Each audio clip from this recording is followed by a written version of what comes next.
ఘనతా ప్రభావం మీకు ఆరోపించుకుంటూ ఈ సరి తోటి ఉంచమని సాధించుకున్నాను. యేసు నామమున అడిగిపోయి ఉన్నాము తండ్రి. Amen. Praise the Lord. Hallelujah. మరి అపోస్తలుడైన పౌలు బోధించినటువంటి ఒక బోధ ఎఫెసీయులకు రాసిన పత్రిక 4వ అధ్యాయం 1-2 వచనాలు చదువుకుందాము. సమాధానం అనే బంధము చేత ఆత్మ కలిగించు ఐక్యమును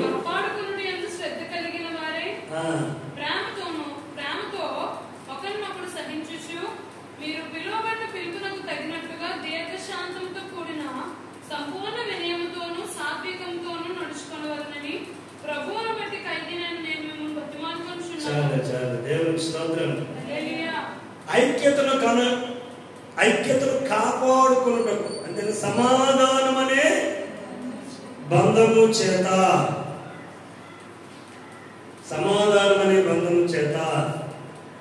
సమాధానం అనే ఒక బ్యాండేజ్, సమాధానం పీస్. టెన్షన్ అని వేరు, ఒకరి నుంచి ఒకరికి సమాధానం ఉండటం వేరు. సమాధానం అనే బంధము చేత ఆత్మ ఐక్యత కలిగిస్తుంది. సమాధానం అనేటటువంటి ఒక బంధత్వము నేను లేనప్పుడు దేవుడితో నీకు ఎప్పుడైతే సమాధానం అనే బంధం ఉండదో పరిశుద్ధాత్ముడు నీ లోపల ఐక్యత ఉంచకుండా చేస్తాడు. అయితే సమాధానం అనేటటువంటి బంధము చేత ఆత్మ కలిగించే ఐక్యత కనుక మనకున్నట్టయితే ప్రయోజనం ఏమిటో ఒక 2-3 మాటలలో కొన్ని ఉదాహరణలు జ్ఞాపకం చేసుకుని ముగించుకున్నాం. అపోస్తలుల కార్యాల గ్రంథంలో 9వ అధ్యాయం 31వ వచనం. కావున యోదయ గలిలయ సమరయ దేశముల అంతటా సంఘము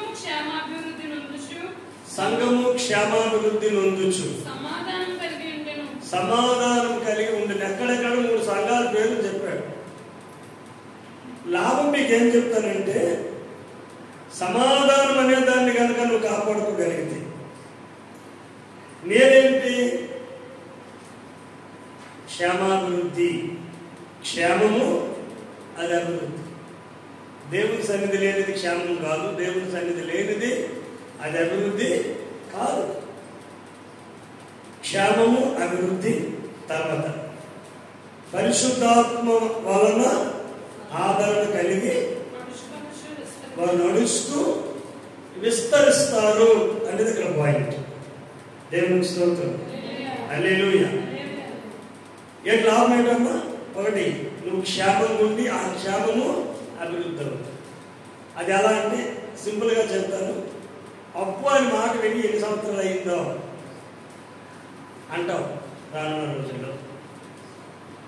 ఈ మందు, ఈ మాత్ర మా ఇంట్లో నుండి ఎన్నాళ్ళ క్రితమో ఉండేది, ఈ మందులు మా ఇంట్లో ఎన్నాళ్ళ క్రితమో ఉండి అంటే ఇప్పుడేమి లేవు. ఇది క్షేమం. అది అలా కొనసాగుతూ దానికి పెట్టే పెట్టుబడి నీ ఇంట్లో నీకు కనబడటం అది నీకు అభివృద్ధి. శరీర సంబంధం. మనుషుడు పైరూపాన్ని చూస్తాడు కనుక దాన్ని చూసి నీ దగ్గరికి వస్తాడు. 10 మంది పురుషులు 10 మంది స్త్రీలు ఒక పురుషుడిని పట్టుకొని మా అన్నం మేము తింటాం, మా తిండి మేము తింటాం, మా నీళ్ళు మేము తోలుతాం, నీ పేరు పెట్టి మమ్మల్ని పైకి తీసుకురా అంటారు. అంటే ఎలాగా? 10 మంది స్త్రీలు ఒక పురుషుడిని పట్టుకొని మా అన్నం తింటాం. ప్రవచన వాక్యం ఇది. దేవునికి స్తోత్రం. ఈ సమాధానం ఒక వ్యక్తిలో ఉంది. చూడండి, ఎగ్జాంపుల్ ఒక ఇద్దరు చూసుకున్నాం. ఆదికాండం 13వ అధ్యాయం 1-6 చదువుకుందాం. ఆదికాండం.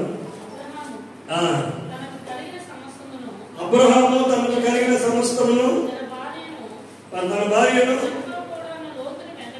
తనతో కూడా ఉన్న లోతుని వెంట పెట్టుకొని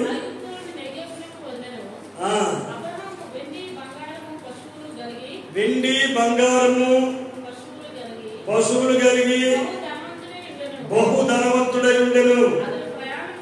అప్పటికే ఆయన ధనవంతుడు. దేవుడు పిలిచినప్పటికే అబ్రహాము ధనవంతుడు. దేవుడు నడిపిస్తున్నప్పటికే అబ్రహాము ధనవంతుడు. అప్పటికే దేవుడు ఆయన ఆశీర్వదించాడు. అక్కడ ఇంకా మీరు చదివితే వారు, ఆ మాట చదవండి, వారు కలిసి నివసించుటకు. సమాధానం అంటే అలా ఉంటుందండి సంఘంలో. విస్తారమైన ప్రజలు వచ్చినప్పుడు 2 ఆరాధనలో 3 ఆరాధనలో పెట్టుకోవడం గొప్ప విషయమే. కలిసి నివసించలేనంత ఒక ఆరాధనకు సరిపోరు. దేవునికి స్తోత్రం. హల్లెలూయా. 2 లేదా మధ్యాహ్నం లేదా రాత్రి మనకి ఎందుకు జరగదు? మనం ఆంధ్రాలోనే ఉన్నాం కదా, ఎన్నో సంఘాలు. కారణం ఏంటంటే విశ్వాసులైన మీకు బాధ్యత లేదు, శాంపులేంటి పిల్లలు కనాలనేటటువంటి బాధ్యత దానికి పెళ్లి చేసుకున్నట్టు లేకపోతే ఊరిలో చదువుకోవడంతో 4 పిల్లలు కొట్టరు. ఎందుకు? పిల్లలు కలుపుకోలేదండి. 4-5 సంవత్సరాలు వెళ్ళి ఏం పని మందులను ఊరుతుంది. ఆ పిల్లలు లేకపోతే అక్కడ వస్తారు దేవుడు. ఇప్పుడు నేను సీన్ డ్రైవర్స్ ఏమంటారు? పిల్లల కోసం ప్రార్థించి పట్టులో అప్పుడే మరి పిల్లలు తిరుగుతున్నామండి అనుకోండి. ఆయన ఇస్తాడు అనుకున్నా నువ్వు వద్దనుకున్నావు కనుక నా తోడికి. దేవునికి స్తోత్రం. హల్లెలూయా. అదొక సంతానమే కాదండి, నీవైనంతే.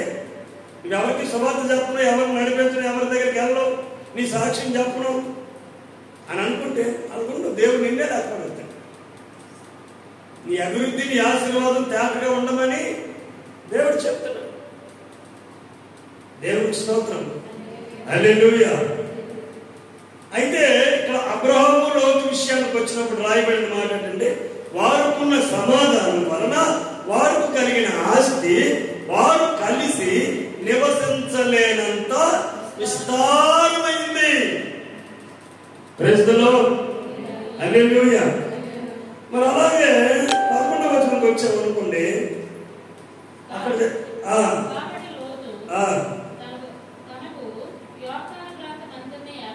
పిలిచేమన్నాడు, నాయనా మనం నీ కాపర్లకి, నీ పశువుల కాపర్లకి, నా పశువుల కాపర్లకి నిత్యము గొడవలు వస్తాయని తెలిసింది.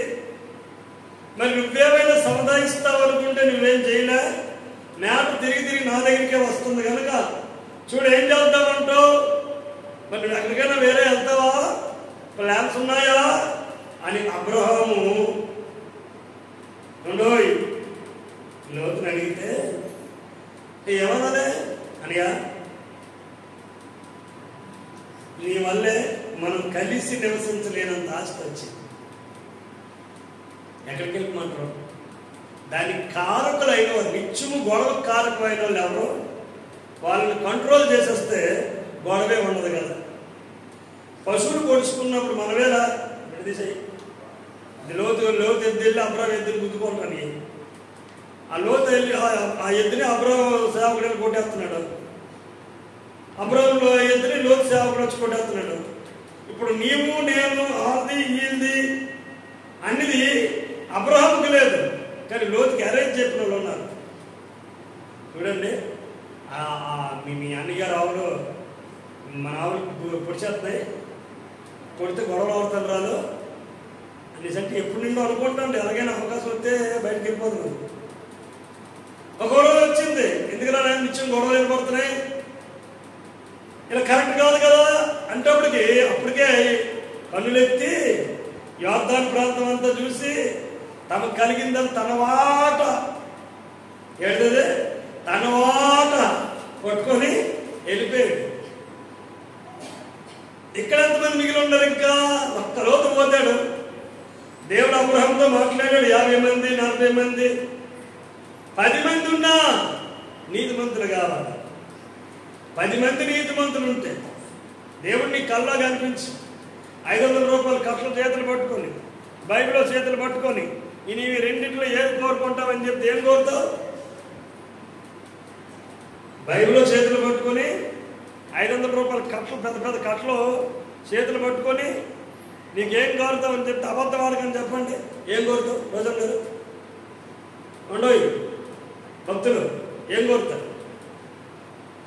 బైబిల్ మన ఇంటి మీద ఇచ్చి ఉందిదే 200 తాగుతుంది. అందులో ఒక 100 రూపాయలు పీకి తింటా, ఒక్క 500 కాగితం పీకి కాబట్టి 2 బైబిల్ వచ్చేది. దాని అదే కావాలి. ఏది బైబిల్ గౌరవం. నిజమైన బైబిలే కోరుతారన్న చేయగలరా? దేవునికి స్తోత్రం. బంగారు బైబిలే కోరుతారట. కలవస్తే కలిసి వచ్చినంత వరకు ఎత్తుకుంటాం, కిందకి దిగి వెళ్ళిపోతాం కదా.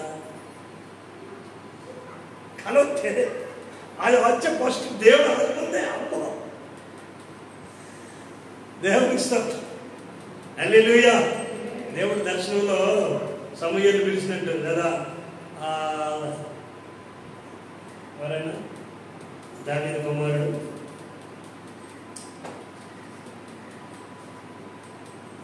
సమూయేలా సొలొమోను పిలిచినట్టుగా ఫస్ట్ స్టెప్లో మనం ఏం చేస్తాం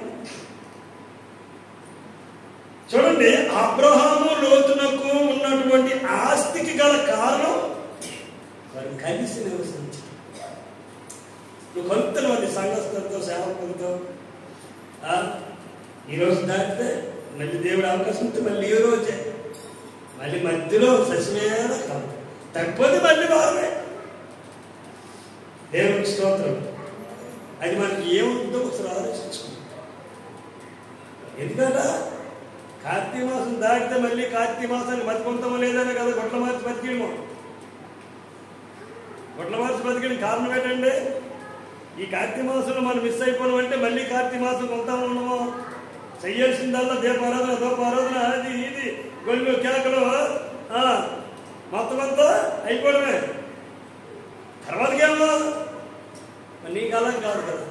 సత్యం తెలిసిన దేవుడికి దూరంగా ఉంటున్నావు. సత్యం తెలియని వాళ్ళు దేవుడిని పేరు మీద ఉన్నాడికి దగ్గర అవుతున్నాడు. అది చూసి నీకు ఏమనిపించట్లా.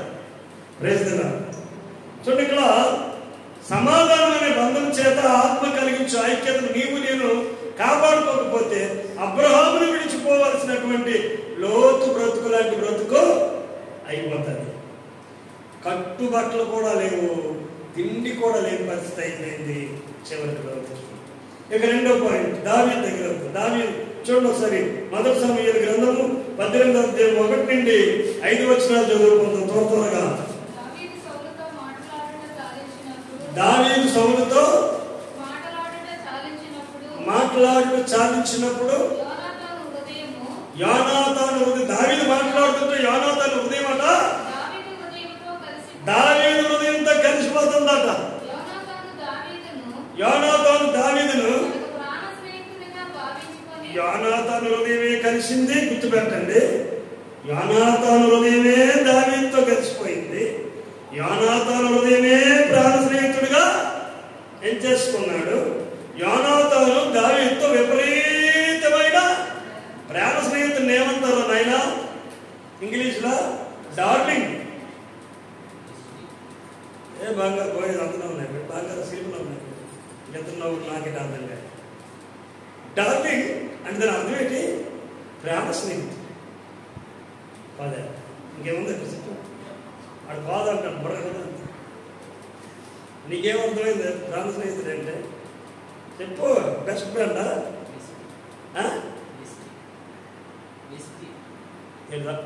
మరి నేను అన్నాడు చెప్పరా? ఇప్పటికైనా సిల్కని కాలేదురా. డుక్కుపోడా చెప్పుడు ఏమన్నాడు? నువ్వు ఏమి స్టిక్కే అంటున్నావా? నువ్వు ఎప్పుడు ఏమన్నాడు? మిస్టిక్ సోల్మేట్ ఫ్రెండ్స్ అంట. సోల్మేట్ ఫ్రెండ్స్ ప్యూర్ ఇంగ్లీష్ అంటే సోల్మేట్ ఫ్రెండ్స్ అంటారు. తెలుగులో చెప్పండి. ఆయన ప్రాణ స్నేహితుడిగా ప్రేమించాడట.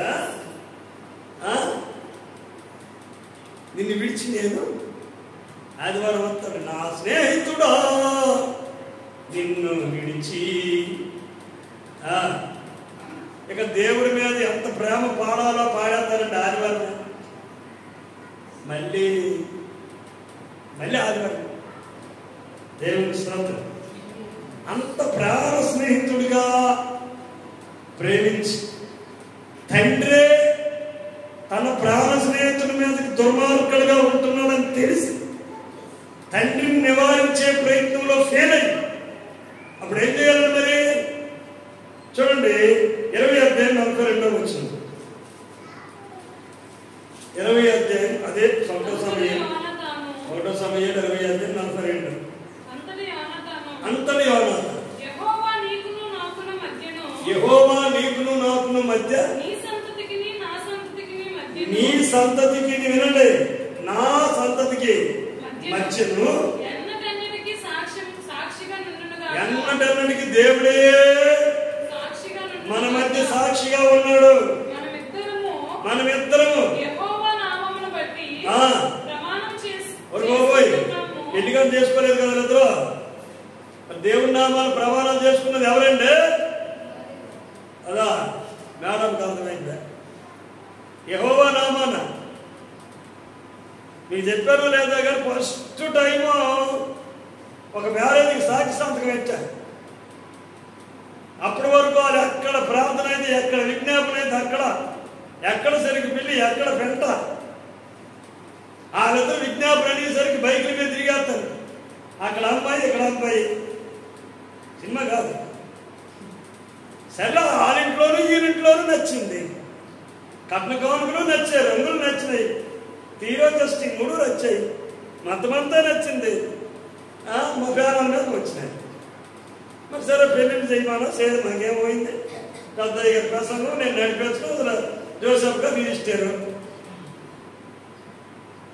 3 సంవత్సరాలు విపరీతంగా తిరిగించారండి. ఎక్కడెక్కడ తిరగా తిరిగించారు. 4వ సంవత్సరం వచ్చేసరికి ఫోన్ చేసి, ఫోన్ కాదు దాంట్లో ప్రార్థనకి వెళ్తే, అన్నయ్య నాకు ఈ సంబంధం ఇష్టం, ఈ అబ్బాయి ఇష్టం లేదు, మరి ఇంకొన్నాడు ఏంటో అడిగాను. బతికితే దేవుడి కోసమే. ఏమో ఎంతవరకు ఆయన కోసం బతికించింది దేవుడి కోసం. కూర్చునే సిట్టింగ్ గారు ఉందంటే పెళ్ళి, ఆ కుర్రోడు అక్కడ, పెద్దయ్య గారు అక్కడ, మధ్యలో నేను రిజిస్టర్ పోస్ట్ గారు పక్కన అమ్మాయి. ఈ అమ్మాయి మాత్రం ఎరగబడి డైలాగ్ వేసి చెప్తుందండి. ఆదామును అవ్వని తిట్టిందో తెలియదు కానీ ఈ అమ్మ మాత్రం ఆడితో తిరిగినందుకు, పెళ్లి చేసుకున్నందుకు తెగ పడిపోయి, తెగ బాధపడిపోయి ఇక ఎన్ని అనేలా నేస్తుంది. అమ్మాయి నేను అంటున్నాను రిజిస్టర్ కదా, అమ్మాయి నేను మాట్లాడుతున్నాను అలా కాదు. అక్కడ మనకు స్టెప్ మీదకి వచ్చింది. ఫోన్ వచ్చి దగ్గర అవుతుంది. చెప్పవలసినవన్నీ చెప్పేస్తుందా?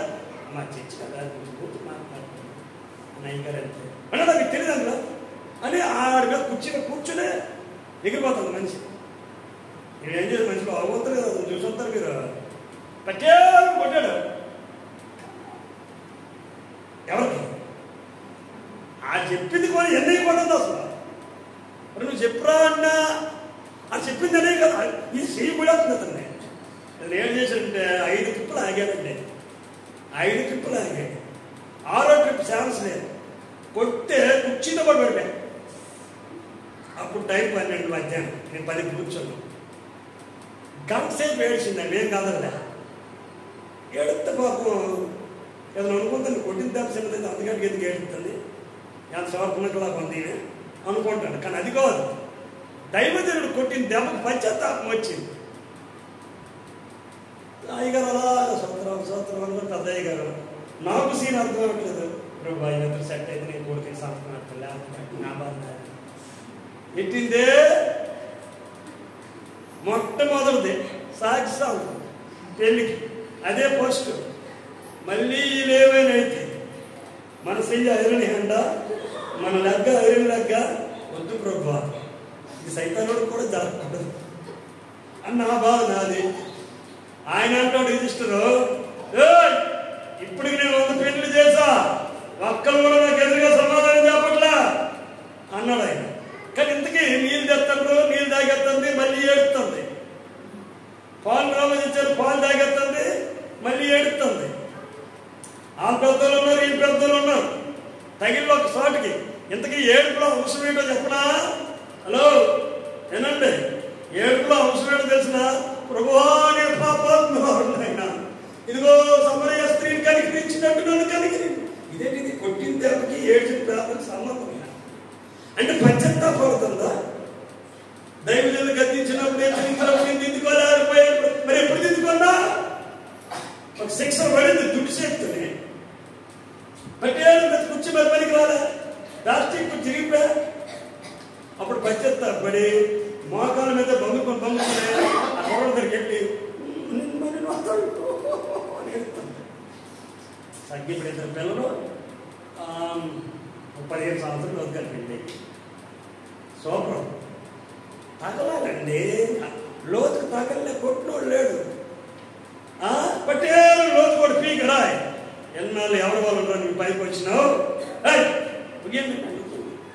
అది ఏ పారేరా బయట పారే. 7 దొరుకుతుంది బయట పారేరా. 7 దొరుకుతుంది తినీకు బయట పారే. దేవునికి స్తోత్రం. హల్లెలూయా. మరి ఆ పిల్లలు తగినట్టు అక్కదాపోయాను. ఈ రోజు దేవుని కృపను బట్టి ఆఖరికన్నా అమ్మ విడాకులు అడుగుతున్నా కానీ చెప్పిన సిస్టమ్ ఉంటుంది ఇక్కడ.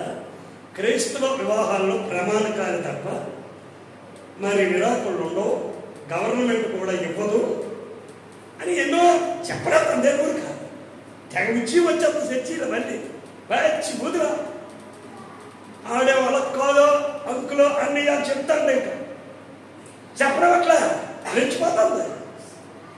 ఎప్పుడైతే సరైన కొట్టించాడో పాపడు పడిపోయిందో ఇక తెగ అభిషేకం వచ్చిందండి. ఇక ఏడ్చి ఏడ్చి ఏడ్చి మాకు భోజనాలు వంటేటైపోతే భయం.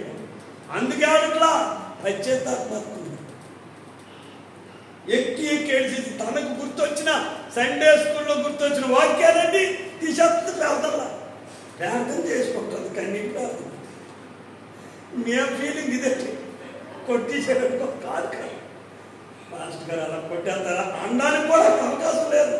పెద్ద గర్వెత్తి నాయన కాదు బాబో కాదు అంతవరకు అయ్యా నీ సెచ్చని చూడకన్నా బూతులు తిట్టాను అయ్యా అంటే చిన్న పాడతాను. ఏం చూసుకుంటాను నేను చేసింది కొట్టాను కదా. ఎన్ని మంచి మాటలు చెప్పారో అంత ముందుగా ఎలా.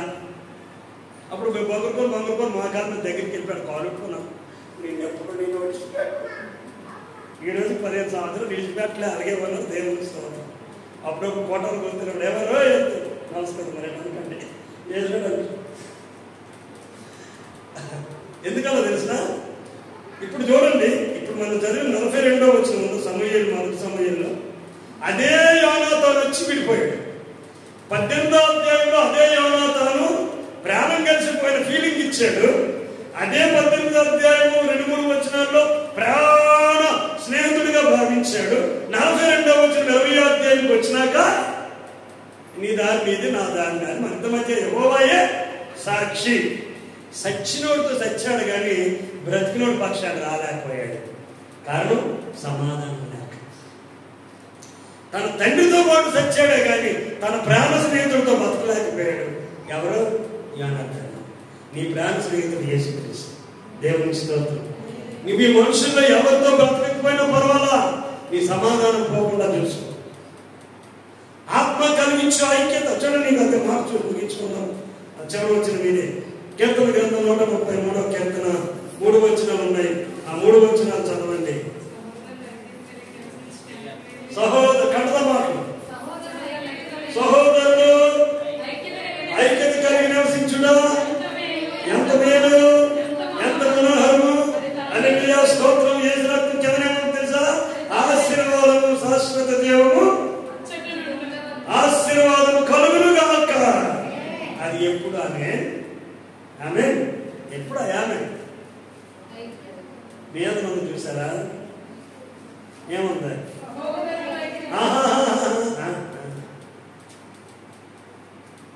ఏదైనా కదా.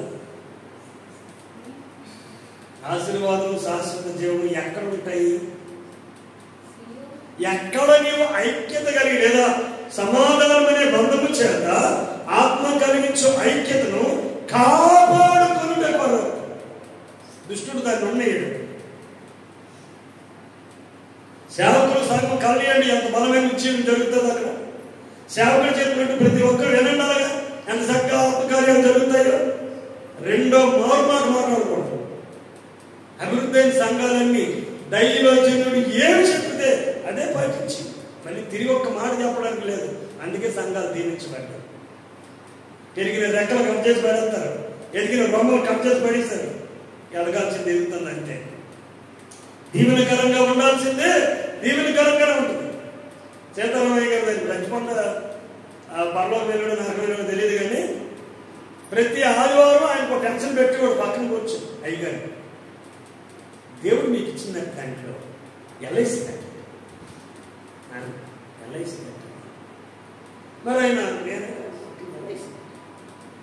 మేము చీట్లు వేస్తున్నాం పాస్టర్ గారు, అది నెల చీటే, మీరున్నప్పుడు నాకు ఇవ్వండి, నేను కూడా చీట్ పెడతా మీ పేరు. ఇది ఎల్ఐసి కట్టమంటాను. ఇంకొక పక్కేమో మరి ఎవరు డోక్రా అది కట్టాలి. వీడికి ఎందుకు ఇన్ని బాధలో? దేవుడు దైవజనుడు నడిపిస్తాడు కదా, నాకు పడిపోతుంది. ఈయన పెద్దయ్య గారు అలాగే ప్రార్థించింది, అలాగే నేను వీడు ఎన్ని చెప్తాడు తెలిసిన, వచ్చిన రూపాయి ₹1 లాగా చెప్తాడు.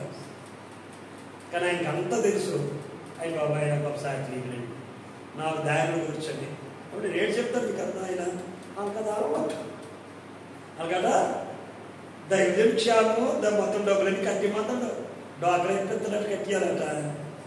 ఎల్ఐసి ఏజెంట్ వాడు కాబట్టి ఎల్ఐసి కట్టమంటాడు. ఇంకేమో సీట్లు ఎత్తుతాడు వాడు, అలాంటి సీట్లు ఎత్తుతాడు. ఆ సీట్లు ఎత్తుతుంది కాబట్టి సీటు కట్టమంటాడు. అయ్యగారేమో అన్నింటికీ ఊరుకుంటేస్తారు, కట్టరా అని ఊరుకుంటాడు. ఆ మాట ఎండమే కష్టం. అయితే ఏంటంటే చివరికి కొన్ని రోజుల క్రితం మా మనసు పొందడం చచ్చిపోతున్నాయని చెప్పారు. ఎందుకంటే పంచమాలు బాగాలని వచ్చింది అయిపోతున్నారు, అర్థమైంది. చెప్పారు ఇలా పచ్చదనం. ఎందుకంటే ఎప్పుడైతే దేవుడి సేవకుడు చెప్పిన మాట వినకపోతారో ఇబ్బందులు పడిపోతారండి. ఆ ప్లేస్లో ఎవరున్నా దైవజనుడే, నేనే కాదు, నా తర్వాత ఎవడు వచ్చినా సరే ఆ దైవజనుడి మాట వినేవాడికి ఆశీర్వాదం. వెనకపోతే తినచ్చుకోండి, అది ఏం చెప్పినా నేనైనా దైవజనుడు చెప్పినట్టు ఏంటనే ఆయన చెప్పాడా దాన్ని అలా చేయడమే. ఇంకా మరి లోతు విషయంలోనూ యోనాతాను విషయంలోనూ అదే జరిగింది. ఏం పోయి ఉంటారు? ఆశీర్వాదం పోయింది లోతుకి, ఆశీర్వాదం పోయింది యోనాతానికి, నిత్యజీవం కూడా పోయింది. నిత్యజీవం అంటే దాని అర్థం పరలోకమా? పరలోకం నిత్యజీవం అనేది కాదు. ఇక్కడ నిత్యము జీవించే లైఫ్ పోగొట్టుకుంది. లోతు కూడా భ్రష్టత్వ జీవితాల్లో వెళ్ళిపోయాడు, యోనాతాను భాగమైపోయాడు. కాబట్టి ఆశీర్వాదము శాశ్వత జీవము ఎక్కడైతే ఆత్మ కలిగించు ఐక్యతను కాపాడుకునే శ్రద్ధ కలిగి ఉంటారో అక్కడ మాత్రమే ఈ ఆశీర్వాదమును శాశ్వత జీవము ఉంటాయి. నీకు అవి కావాలనుకున్నప్పుడు ప్రార్థన చేయి, ప్రభువా ఆశీర్వాదాన్ని శాశ్వత జీవాన్ని నేను పొందుకున్నట్లు కృపణగా నేను ప్రార్థన చేద్దాం. తరవంచండి. ఇంకో సమాధానం అనే బంధం చేద్దాం, సమాధానం అనే బంధం చేద్దాం. ఆత్మ కలిగించే ఐక్యతను కాపాడుకునే యోనాతాను తప్పిపోయాడు. అది ఎరిగినటువంటి పౌలు సంఘానికి బోధిస్తున్నాడు. అపోస్తలుల కార్యాల్లో చెప్పబడినట్లుగా ఎక్కడైతే సమాధానం ఉంటుందో అక్కడ క్షేమాభివృద్ధి, అక్కడ పరిశుద్ధాత్మ ఆదరణ, అక్కడ విస్తరించకుండా అనేటటువంటి కలుగుతాయి. పిల్లరా, ఈ మాటలు వింటున్నటువంటి దేవుని బిడ్డలారా జ్ఞాపకం ఉంచుకోండి.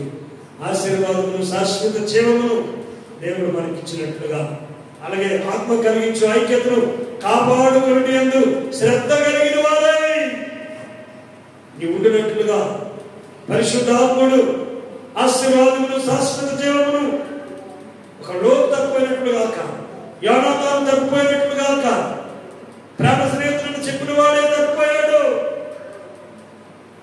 ఎక్కువగా ప్రేమించిన వాడే తప్పిపోయాడు, విడిపోయాడు. కలిసి నివసించలేనంత విస్తారమైన ఆస్తులు సమకూర్చుకొని నివసించలేకపోయాడు.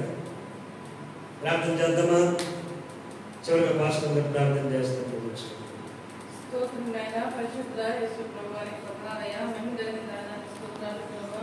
సర్వశక్తిమంతుడానికి స్తోత్రాలు చెల్లిస్తున్నాం. నీ కృపను బట్టి నీ కనికరాన్ని బట్టి మాట్లాడిన ప్రతి మాటను బట్టి నీకు వందనాలు ప్రభువా. అయా నీ స్తోత్రాలుగా సమాధానం